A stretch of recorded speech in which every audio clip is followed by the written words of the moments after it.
Hello everybody, Elena here with Badger Real Estate, and I am talking to first-time home buyers about how do you find an amazing real estate agent.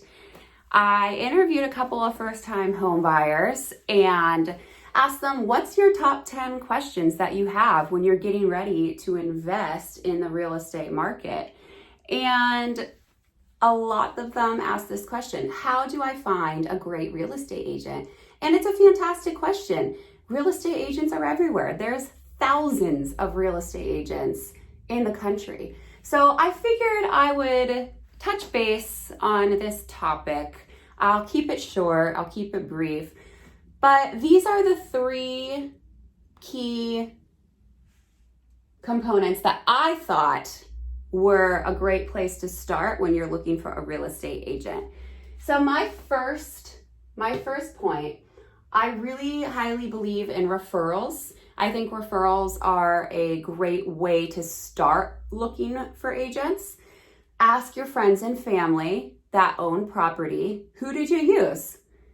And the interesting thing about when you use the referral process, when you use, say, Dad's realtor Joe has an amazing realtor, Susan, who works with first-time home buyers fantastically.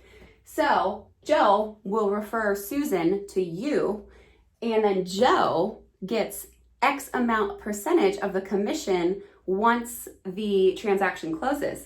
So Joe has skin in the game. Joe's excited. Joe wants you to have a good agent because he wants to get a check for doing really nothing, just saying, hey, use Susan. Another factor that I really like about the referral process is now Joe has his name on the transaction.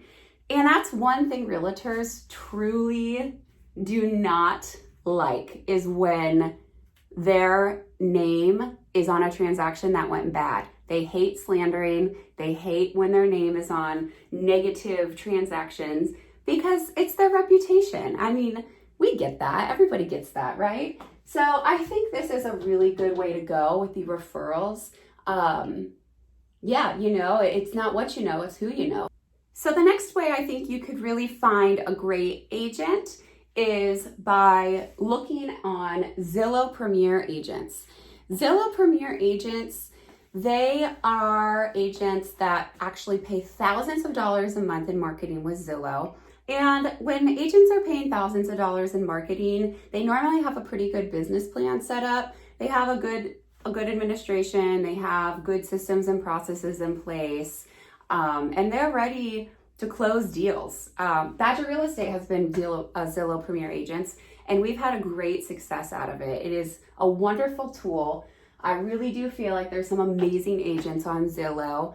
But with that being said, make sure you interview all of your agents, whether it's a referral, whether you're looking on Zillow. You want to make sure you connect with them, and especially as a first-time home buyer, you really want to make sure that they have the patience to answer all of your questions, because you're new to a mortgage, you're new to real estate investing, and you're going to have a ton of questions. And not all agents are as patient and have the time or the resources to nurture new home buyers. So that's a huge factor. You really, really, really need to make sure that you are interviewing and you guys fit. And if you don't fit and you've already seen a couple houses with them, that's okay. That is what do you call that word? That is your prerogative.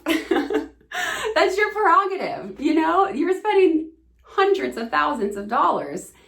And if you don't like the agent, then don't use them. But that is prior to signing a buyer broker agreement. If you have not signed a buyer broker agreement, then you are free to continue interviewing agents. If you have signed a buyer broker agreement, depending on the state that you live in, then things can get a little bit more tricky, and you don't want to be disrespectful to your agent if you already are contractually obligated to them. So just make sure you do your due diligence before signing any paperwork.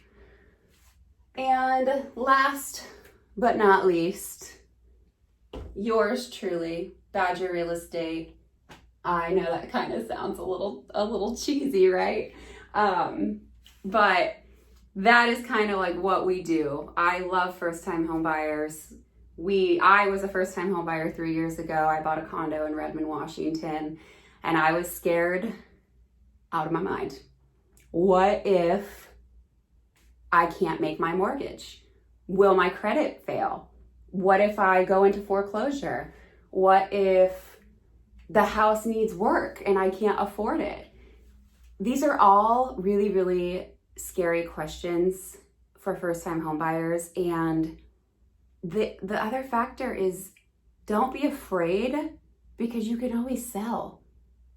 I'll get into renting versus mortgages in one of the next episodes, but reach out with any questions.